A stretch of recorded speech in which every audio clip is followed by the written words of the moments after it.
तो आपके हिसाब से राजनीति क्या है? क्या राजनीति नैतिकता बढ़ाने का एक तरीका है या सत्ता हासिल करने का एक तरीका है? आपके जहन में जो थॉट आया है वही मैकियावेली का थॉट है। वही मैकियावेली कहेंगे कि सत्ता हासिल करने का जो तरीका है वही राजनीति है। राजनीति और नैतिकता का बहुत लेना देना नहीं है, ये थॉट देते हैं मैकियावेली। तो दोस्तों आज हम जानने की कोशिश करेंगे मैकियावेली राजनीति पे क्या सोचते हैं, और अगर वो ऐसा सोचते हैं तो क्यों सोचते हैं। दोस्तों मैकियावेली एक फिलोसफर हैं जो 15वीं शताब्दी में पैदा होते हैं और 16वीं शताब्दी में उनकी एक किताब आती है 1513 में, द प्रिंस। वहाँ पे वो राजनीति को नए तरीके से दिखाने की कोशिश करेंगे। प्रिंस को गाइड करते हैं कि उनको अपना बेहतर राज्य कैसे बनाना है, कैसे सत्ता हासिल करनी है और उस सत्ता को कैसे बचाना है। और वहीं से वो निकल के आती है कि राजनीति केवल सत्ता हासिल करने का, शक्ति हासिल करने का तरीका है, इसका नैतिकता से बहुत ज़्यादा लेना देना नहीं है। अब उस दौर को देखने की कोशिश कीजिए।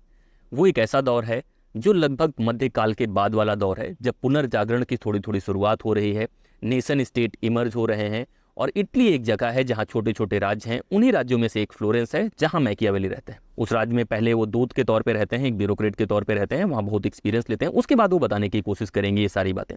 तो उन्होंने राजनीति को, सत्ता को बहुत नज़दीक से देखा है, इस वजह से भी वो ज़्यादा डिटेल से चीज़ों को बता पाते हैं।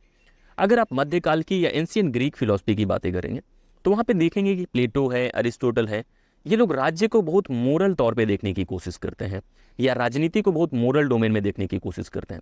खासतौर पे प्लेटो, सोक्रेटिस और अरिस्टोटल वो देखते हैं कि राजनीति या स्टेट एक मीडियम है जिससे हम एक गुड लाइफ प्राप्त कर सकते हैं, एक नैतिक या मोरल लाइफ प्राप्त कर सकते हैं, एक हैप्पीनेस, यूडाइमोनिया प्राप्त कर सकते हैं। धीरे धीरे करके मिडिवल फिलॉसफी आती है, वहाँ पे भी राज्य का जो उद्देश्य होता है वो लोगों को ज़्यादा नैतिक बनाना, क्रिश्चियन मोरालिटी के हिसाब से चलाना, ये सारी बातें होती हैं। लेकिन मैकियावेली शासन व्यवस्था को बहुत नज़दीक से देखते हैं। उनको पता लगता है कि यार जो बातें लोग बाहर दिखाने की कोशिश करते हैं, वास्तव में राजा अगर उस तरह बिहेव करेगा तो उसका राज्य तो 2 दिन में समाप्त हो जाएगा।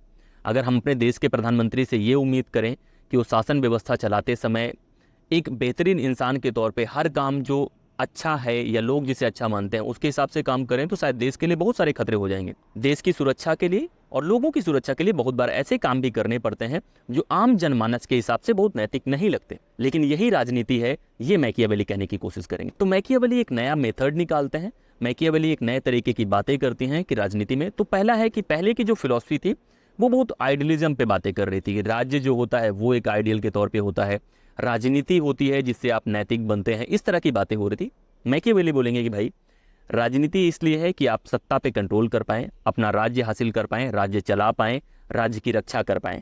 तो इसलिए हमें एक प्रैग्मेटिक व्यू लेना पड़ेगा, ना कि आइडियलिज्म वाला व्यू। तो जो पहले आप बता रहे थे कि नैतिकता का माध्यम है, तो उस चीज़ से वो मुक्त करते हैं।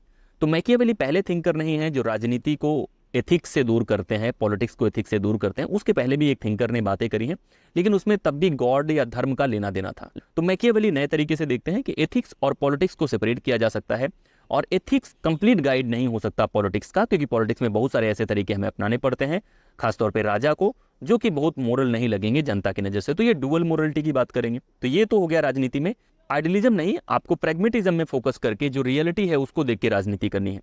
अब दूसरी बात आती है कि राजनीति कैसा है, क्या राजनीति बहुत अच्छा काम है या बहुत बुरा काम है, कैसा काम है। मैकियावेली कहेंगे कि जब भी आप राजनीति में आने की कोशिश करें तो आप ये मान के ना चलें कि यहाँ सब लोग अच्छे हैं या सब बहुत अच्छा काम है। यहाँ पे लोग कनिंग होते हैं, होशियार होते हैं, ह्यूमन नेचर होता है, सेल्फिश होता है, और लोग एक दूसरे को कैसे बेवकूफ़ बनाना है ये सारी चीज़ों में पारंगत होते हैं और उस तरह से वो राज्य चलाते हैं।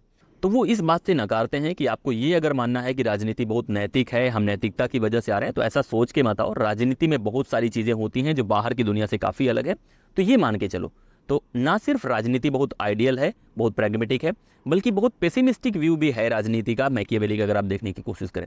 तो पहला तो उनका व्यू हो गया कि आपको आइडियलिज्म से वो सेपरेट करके प्रैग्मेटिज्म के बारे में बातें करते हैं कि भाई ये बातें नहीं होंगी राजनीति में कि क्या हम कर सकते हैं, क्या बेहतर राज्य है, फिलोसफर किंग बेहतर है, आइडियल स्टेट कौन सा है, उसके बारे में बातें ना करके जो रियलिटी है हम उसके बारे में बातें करें। अब मैकियावेली का जब आप मेथड देखेंगे तो मैकियावेली का मेथड है हिस्ट्री, वो इतिहास से सीखने की कोशिश करेंगे।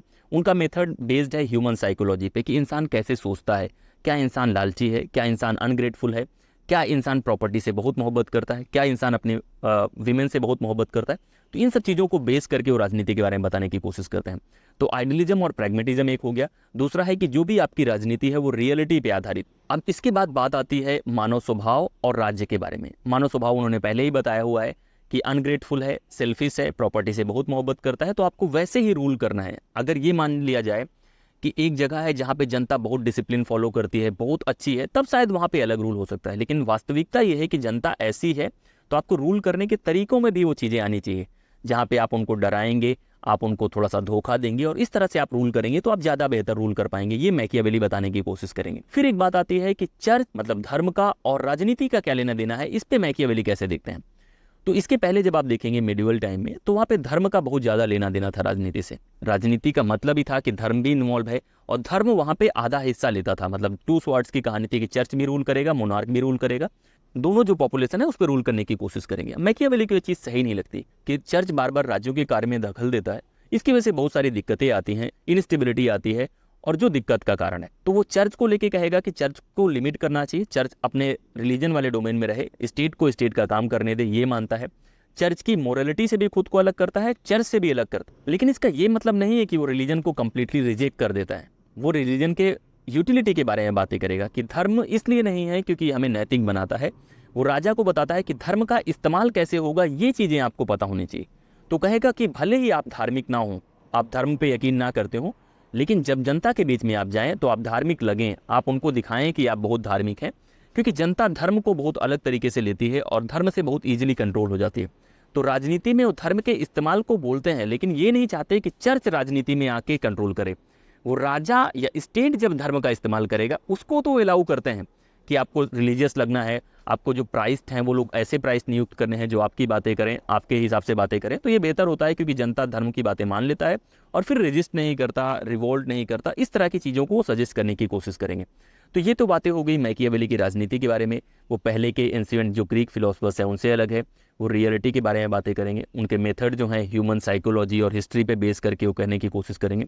और वो बहुत ज़्यादा एरिस्टोटल से प्रभावित होते हैं, जहाँ पे उनको लगता है कि जो राज्य होता है वो हाईएस्ट होता है, कि वो सबसे बड़ा लेवल होता है और राज्य में ही इंसान कहीं ना कहीं अपनी कंप्लीट लाइफ जीने की कोशिश करेगा। इंसानों की सोशल लाइफ होती है, तो राज्य को रिस्पेक्ट करते हैं। और ये दिखाता है कि वो पुनर्जागरण काल के थिंकर हैं, क्योंकि पुनर्जागरण में क्या हो रहा था, नेशनलिज्म बहुत तेजी से इमर्ज हो रहा था। स्ट्रांग मोनार्की होनी चाहिए ताकि हर जगह पे वो नेशनलिज्म को फैला पाए, ट्रेड हो पाए। तो इस तरह की बातें उनके विचारों से रिफ्लेक्ट होती हैं। इसी वजह से अलग अलग थिंकर्स उनको अलग अलग तरीके से देखते हैं। लेकिन मैकियावेली के ऊपर जो सबसे खतरनाक कमेंट किया है वो किया है लियो स्ट्रॉस ने, जो उनको बोलते हैं कि ये टीचर ऑफ इविल हैं, एक ऐसा गुरु जो बच्चों को या लोगों को बुरी चीज़ सिखाता है। सबाइन उनको डिफेंड करेंगे, डनिंग है वो डिफेंड करेंगे, और भी एक थिंकर हैं जिनका नाम है इजाया बर्लिन, वो उनको डिफेंड करने की कोशिश करेंगे कि मैकियावेली को कम्प्लीटली इमोरल बोलना सही नहीं है, वो एक अलग तरीके की मोरलिटी फॉलो कर रहे थे। तो ये तो बातें हो गई मैकियावेली के राजनीति पर विचार के बारे में कि राजनीति को कैसे देखते हैं। आपको कमेंट करके बताना है कि क्या मैकियावेली के विचार से आप सहमत हैं। क्या राजनीति सिर्फ सत्ता हासिल करने का तरीका है, ये राजनीति कुछ और भी है। और आज के दौर पे आपको कौन सा ऐसा रूलर लगता है जो आपको लगता है ये मैकियावेली जैसा है। क्या पुतिन आपको ऐसे लगते हैं या कोई और रूलर है जो आपको लगता है ऐसा, तो आपको कमेंट करके बताना है। इस वीडियो में इतना ही। लगातार मैं आपके लिए ऐसे वीडियो लेके आता रहूँगा। बने रहिए, देखते रहिए और शेयर कीजिए ज़्यादा से ज़्यादा। अगर आप शेयर करेंगे तो और वीडियोज़ लेके आने का मन करेगा, मोटिवेशन होगा। तो इस वीडियो में इतना ही। जय हिंद।